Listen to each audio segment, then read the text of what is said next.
Professor Larry Berman is now a lecturer in history at the University of California, Davis.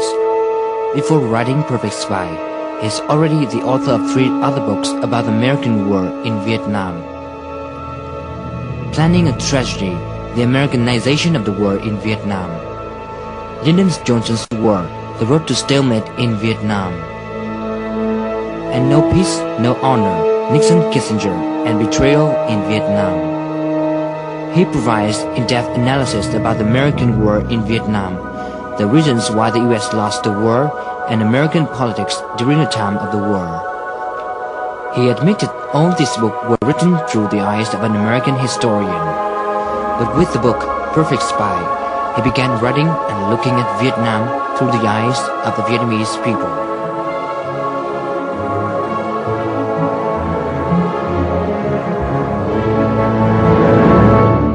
Before writing Perfect Spy, you wrote 3 other books, and we'll talk about your other books about Vietnam.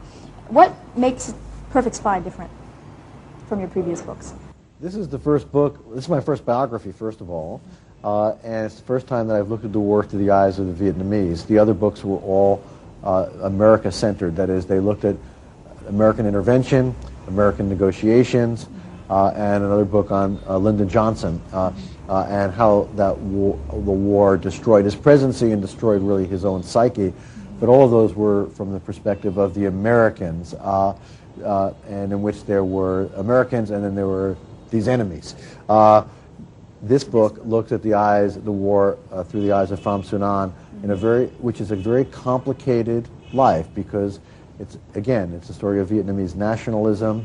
It's a story of a patriot who loved his country, and the story of a man who also admired so much about the United States. Now, just to recount some of the other books that you've done about Vietnam, we have No Peace, No Honor, Nixon, Kissinger, and Betrayal in Vietnam, Lyndon Johnson, War, The Road to Stalemate in Vietnam, Planning a Tragedy, and Americanization of the War in Vietnam, and finally The Perfect Spy. What's the next book you're going to write about Vietnam? I've already signed a contract to write a new book. I'm writing my second biography about a very, very interesting man known to the Vietnamese and the Americans.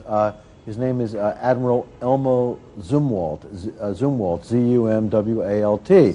He was the commander of all naval forces in Vietnam from 1966 to 68, and the man who issued the order to use Agent Orange and defoliate the jungles.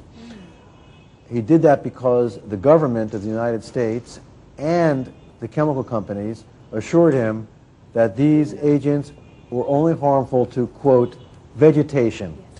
And so he issued the order, and his son, Elmo Zumwalt Jr., was a swiftboat commander in Vietnam. And after the war, 8 years after the war, he contracted cancer and died of lymphoma-related cancers directly attributed to Agent Orange and the exposure. So think of the irony and the tragedy of a father issuing that order. But that father also, after his service in Vietnam, became a member of the Joint Chiefs of Staff as the Chief of Naval Operations from 1970 to 1974. And then when his son became ill, he was a retired admiral, a time when admirals play golf and relax and enjoy their grandchildren. Instead, he took on the government, and a man who had dedicated his whole life to the creed of duty and service and honor, led the lawsuit against the government on behalf of Vietnam veterans for greater compensation. And he filed the lead affidavit in which he said, "I was deceived." And so I am writing the story of this man's life, and because it also deals with Agent Orange, it will bring me back to Vietnam many times, because many people here knew Zumwalt, because in 1995 he made a very famous trip before he passed away, in which he came here and met with General Giap, and then was taken out to the various communities to meet, and hospitals to meet Agent Orange victims, and he pushed for greater scientific and medical cooperation between our two countries. So I think this will be of great interest to Vietnamese readers as well as Americans. And you signed the contract, and that's in the production? I signed the contract. The book has been announced, and I started my research on it. I think I'll be done in about 3 years.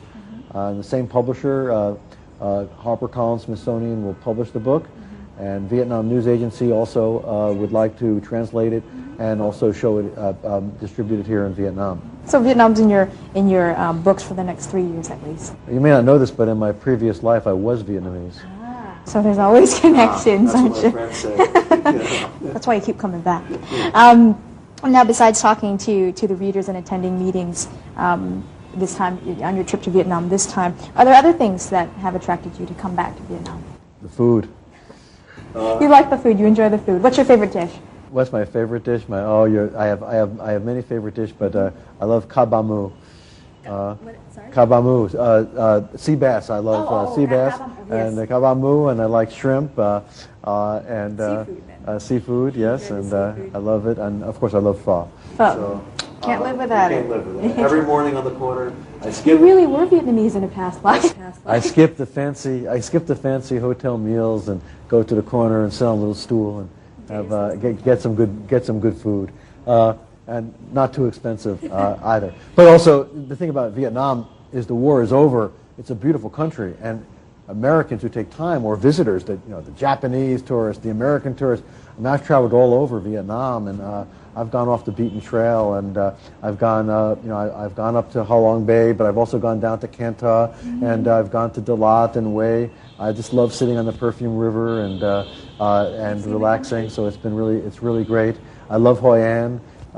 And I like sneaking off to Dalat once in a while, so it's very nice. It's very nice, very temperate there. Yeah. Well, it seems like you have a great attachment to Vietnam. I want to thank you for joining us today, sitting down and talking to us. And I wish you all the best success with your next book, and hope to see you again here in Vietnam. Well, it's been my pleasure. Thank you. Thank you very much. And that is all for this Talk Vietnam. We'll talk again next time. Bye.